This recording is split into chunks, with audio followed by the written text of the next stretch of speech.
So welcome to our new blog. আমরা আজকে আছি বোকারো স্টিল সিটিতে। তো সেখান থেকে আমরা আজকে কয়েকটা জায়গা ঘুরবো। আমার রাজারাপ্পা যাওয়ার প্রচুর দিনের ইচ্ছে ছিল, সেইটার প্ল্যানিং আছে, আজকে আমরা যাব। আর তার মানে ওই রাস্তাটা যেতে যেতেই আমাদের প্রচুর স্পট পড়তে চলেছে, যেমন তেনুঘাট, খাঞ্জু ওয়াটারফল। অলরেডি আমরা ফার্স্ট যে লোকেশনটা আছে খাঞ্জু ওয়াটারফল, সেখানে আমরা পৌঁছে গেছি। এই যে ওয়াটারফলটা, ওয়াটারফলে যাওয়ার রাস্তা ঠিক এরকম। তো ভীষণ ভীষণ এক্সাইটেড আজকে ট্রিপটা নিয়ে। এদিকে হচ্ছে তন্ময় হেঁটে হেঁটে আসছে, এক পড়ে যেত। তো চলো এই ওয়াটারফলটা এক্সপ্লোর করি। এই রাস্তাটা কিন্তু আমাদের জন্য নতুন ছিল, মানে এই যে রেলওয়ে পথটা যেটা দিয়ে আমরা এলাম আজকে বোকারো স্টিল সিটি অব্দি, সেটা কিন্তু আমাদের জন্য একদম নতুন ছিল। বিকজ এই রাস্তা দিয়ে আমরা এই স্টেশনে কখনো নামিনি বা এই রুটে আমরা কোনোদিন যাইনি। রাজারাপ্পা যেতে গেলে তোমরা কিন্তু রাঁচি থেকেও যেতে পারো, রাঁচি থেকেও কাছেই হয়, এখান থেকে 1.5 ঘন্টা লাগে। আমরা তো অটো বুক করেছি, অটোতে 700 করে নেয় যাতায়াত রাজারাপ্পা। আর যদি এক্সট্রা কিছু স্পটস যেমন আমরা অ্যাড করেছি সেগুলো অ্যাড করলে 1000 রুপিস পার হেড করে নেয়। তোমরা একটু বার্গেন করে নিয়ে হয়তো কম বেশি একটু হতে পারে, সিজন ওয়াইজ ভ্যারি করে। তো চলো ওয়াটারফলটা দেখা যাবে। তো এখান থেকে দেখা যাচ্ছে ওয়াটারফলস। আমার কিন্তু ঝাড়খণ্ডের প্রতি মানে এক্সাইটমেন্ট একটু বাড়ছে, বিকজ ঝাড়খণ্ডে প্রচুর কিছু আছে দেখার মতো। তোমার পেছনেও একটা ছোট্ট ওয়াটারফল। তো ঝাড়খণ্ডে প্রচুর কিছু আছে দেখার মতো। ঝাড়খণ্ডের ওড়িশা নিয়ে আমার খুব কিউরিয়াসিটি বাড়ছে, বিকজ প্রচুর প্রচুর সুন্দর সুন্দর স্পট আমি দেখতে পাচ্ছি, যেগুলো রিসেন্টলি আমার কাছে খুব আসছে আর যেগুলো আমার এক্সপ্লোর করার খুব ইচ্ছা হচ্ছে। তার মধ্যে এটা ওয়ান অফ দেম। ভিডিওটা এনজয় করো।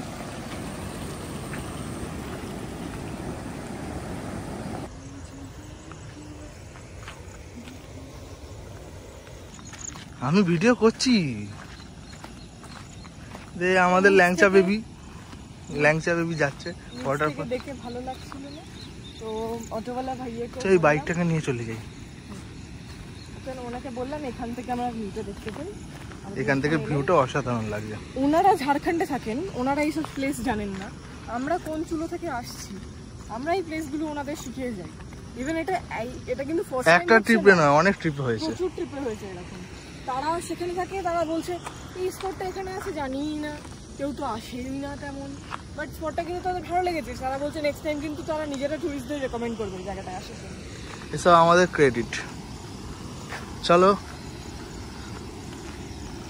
এখান থেকে ওয়াটারফলটা ভীষণ ভালো লাগছে। তো একটা লোক ওখানে হাঁকতে গেল। এখানে এটা নর্মাল ব্যাপার, এদের এখানে বাথরুম ফাথরুম নেই, তো ওই জন্য এখানে হাঁকতে আসে। তো এই কুয়াশা দিনে এত সুন্দর চারদিকটা হয়ে আছে। আমাদের ফার্স্ট লোকেশন কমপ্লিট। আমরা এবার সেকেন্ড লোকেশনে যাব তেনুঘাট। তারপর ওটা করতে করতে আমরা রাজারাপ্পার দিকে যাব। রাজারাপ্পাতে তোমরা যারা রিসেন্ট ভিডিও দেখেছো তারা জানো যে প্রচুর জল ছেড়েছে আর প্রচুর প্রচুর বন্যা টাইপের হয়ে গেছে ওখানে। রাজারাপ্পার যে সিঁড়িটা আছে মেন, সেই অবধি জল চলে এসছে। তো দেখা যাক চলো কী পরিস্থিতি হয়। এখনও মনে হচ্ছে বৃষ্টি হবে, যা ওয়েদার চারদিকটা। চলো যাওয়া যাক।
আমরা চলে এসেছি তেনুঘাটে।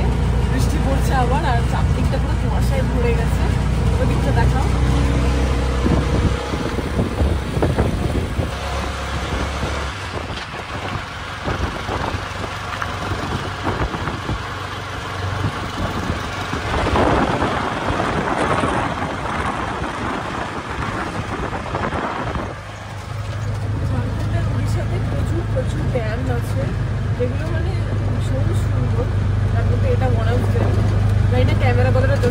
পারছে, আর চোখে দেখে ভীষণ সুন্দর লাগছে।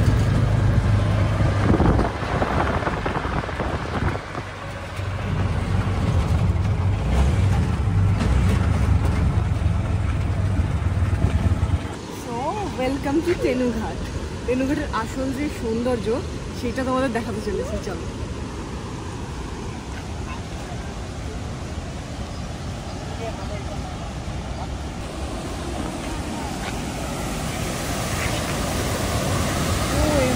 এরকম কখনো দেখেছো? এত স্রোত জলের, এরকম কখনো দেখেছো? দুটো গেট খোলা আছে, প্রত্যেকটা গেট খুলে দিলে কি হবে?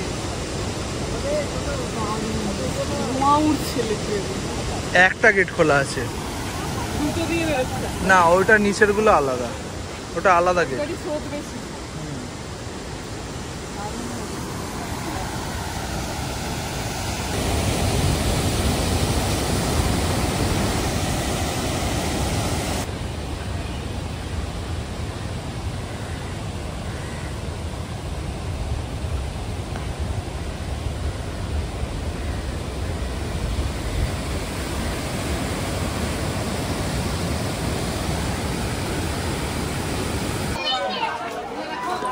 আমরা এখন ফাইনালি এসে উপস্থিত হয়েছি রাজারাপ্পা মন্দিরে, যেখানে আমাদের মেন অ্যাট্রাকশন ছিল যেখানে আসার।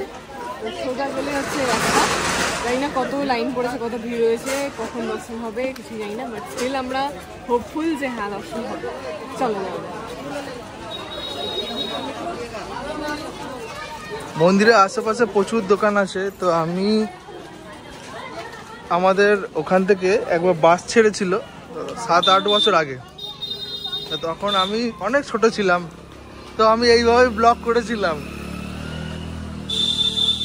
আর এখন হচ্ছে অমৃতা আমার হয়ে ব্লগটা করছে, তো প্রায় 7-8 বছর পরে আমি আবার এসেছি এখানে। প্রথমবারে বাসে এসেছিলাম, এবারে আমরা ট্রেনে এসে আর অটো করে এখানে এই লোকেশনে এসেছি। এই আস্তে আস্তে আমি এইটার কথাই বলছিলাম যে এখানে দুখানা নদী আছে, অমৃতাকে বলছিলাম এখানে সবাই চান করে, আর মেন হচ্ছে দামোদর নদী হচ্ছে ওই দিকে।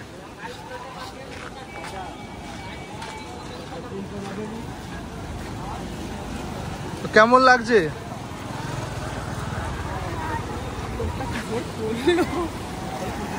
আমাদের এই ব্রিজের ওপর দিয়ে যেতে হবে মনে হচ্ছে, আগে ওই ব্রিজটা গিয়ে গেলে হতো, পা ভিজতো না। জল এখন নেমে গেছে, যেভাবে ছিল জল এখন নেমে গেছে। ভিডিও যেভাবে দেখেছিলাম ওর ওপরে জল উঠে গেছিল, ওখান থেকে সবাই ভিডিও করছিল। এখন কমে গেছে, চলো যাওয়া যাক, টাইম ওয়েস্ট। আমি এখন বাড়ি আছি দামোদর নদীতে, বেশি যেতে পারবো না, ভয় লাগছে। যখন এসেছিলাম তখন কিন্তু কম ছিল, তারপরে বৃষ্টি হয়েছে আরও বেড়ে গেছে। দেখতে তো দারুণ লাগছে, ভয়ও লাগছে, বেশি দূর যাবো না। পুজো দেওয়া কমপ্লিট, এনজয় করে এই দৃশ্যগুলো। তো আমাদের পুজো দেওয়াও কমপ্লিট, যেমনটা দেখতে পাচ্ছ একদম ফিল আপ করে একদম কমপ্লিট সব পরিপূর্ণভাবে। আমি প্রায় 2.5 ঘন্টা মতন লাইনে দাঁড়িয়েছিলাম, প্রচণ্ড বৃষ্টি এলো লাস্টের দিকে, বাট তাও আমি একদম দৃঢ় মনে ছিল আমার যে আমি পুজো দিয়ে তারপর যাব, যতই লেট হোক। আমাদের কিন্তু আজকেই ফেরার ট্রেন আছে 7:25-এ, বাট তাও আমি ভেবেছিলাম যে আমি পুজো দিয়ে তারপর যাব। তো ফাইনালি খুব ভালো করে দর্শন হয়েছে, পুজোও হয়ে গেছে।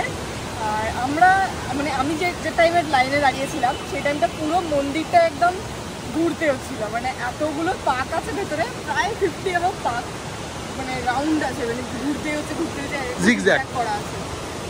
আমি পুরোটা ঘুরেছি, বাট লাস্টের দিকে যখন বৃষ্টিটা চলে এলো, আমি যখন ভেতরের দিকে প্রায় চলে গেছি আর কয়েকটা পাক বাকি আছে আমার, তখন দেখছি একদম মানে ফাঁকা, ওই দিকটা কোনো লাইন নেই, মানে যারা তখন ঢুকছে একদম ডিরেক্ট আমার পাশের লাইনটাতেই দাঁড়াচ্ছে।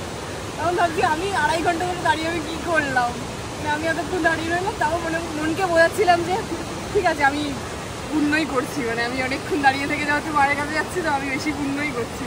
চলো, তো আমাদের অটোওয়ালা ভাইয়া এখন আমাদের জন্য দাঁড়িয়ে আছে, ফোন করছিল আমাদের। এইদিকে লোকটা দেখো খালি, একবার কি সুন্দর লাগছে এদিকটা।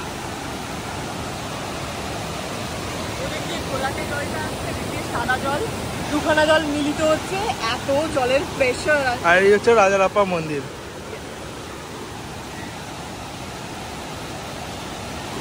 তো তোমাদের ব্লগটা কেমন লাগলো রাজারাপ্পার ট্রিপে, তো আমাদের কমেন্ট করে জানিও। আর এরকম যদি ব্লগ পেতে চাও তাহলে আমাদের চ্যানেলটা সাবস্ক্রাইব করতে পারো। Thank you for watching the video. তো আমরা আমাদের সেকেন্ড লাস্ট লোকেশনে চলে এসেছি অলরেডি। আর এই প্রাচীন মন্দিরটা দেখতে পাচ্ছ, এত সুন্দর লাগছে এই লোকেশনটায়। এই লোকেশনটার নাম হচ্ছে গার্গা ড্যাম। এখানেও কিন্তু জল ছেড়েছে, ওই তেনুঘাটে যেমন দেখালাম, এখানেও কিন্তু জল ছাড়ছে, আওয়াজ পাচ্ছি অলরেডি, এখনো দেখিনি চোখে। চলো এক্সপ্লোর করা যাক এটাও। আমাদের অটোওয়ালা ভাই ওটা বলছিল যে যাবে না, এটাকে রাস্তা খারাপ, এটা ওটা এক্সকিউজ দিচ্ছিল। বাট আমরা বলেছি না আমরা যাবো, বিকজ আমাদের কাছে টাইম আছে এখনো। আমি পুরোপুরি যতটা পারবো এক্সপ্লোর করে যেতে চাই এখান থেকে। চলো, ওখান থেকে দেখা যাচ্ছে জল পড়ছে অলরেডি, লোকজনও উপর থেকে দেখছে, খুব মজা আছে। চলো যাও।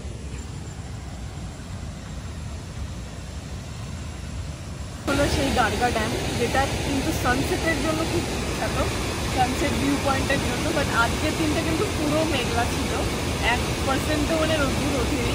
আর মেঘলা দিনটাই কিন্তু পুরো দিন আমরা এনজয় করেছি। রাজারাপ্পাতে একটু বৃষ্টি হয়েছে, বাট স্টিল এখন এই লুকটা দেখো এত সুন্দর। বর্ষাকালটা কিন্তু ওয়াটারফলসদের জন্যই, ওয়াটারফল ড্যাম এগুলোর জন্য। এত সুন্দর ভিউগুলো, এগুলো আমি রিলে দেখেছি, এখন নিজের চোখে দেখছি, এত সুন্দর লাগছে। আমি লাইফে কাউন্ট করতে পারবো না যে কতগুলো ড্যাম আর ওয়াটারফল দেখেছি আজ অব্দি, আর প্রত্যেকটা ভীষণ ভীষণ সুন্দর। কে দেখিয়েছে? বর্ষাকাল সবও না, কয়েকটা দেখিয়েছিল, তার আগেও আমি অনেক ঘুরেছি। তো তার আগে আমি অত ড্যাম আর ওয়াটারফল খুব একটা যেতাম না, ভালো ভালো লোকেশনসে যেতাম। তো এখন একটু নেচার মানে ওরিয়েন্টেড জিনিসপত্র বেশি ভালো লাগে, তো এটা একটা ভীষণ এনজয় করছি আমি। বিকেলটা কিন্তু যারা আশেপাশে থাকে এখানে খুব সুন্দরভাবে কেটে যাবে। উপরে দেখতে পাচ্ছি প্রচুর লোকজন আছে, যারা তাদের সেন্টার অফ অ্যাট্রাকশন আমি হয়ে গেছি, মানে সবাই আমার কাছে কী করছে ওনারা দাঁড়িয়ে এটা। তো আমি তো এখন এখান থেকে নড়বো না, তো তোমরাও এই ভিউটা একটু এনজয় করো।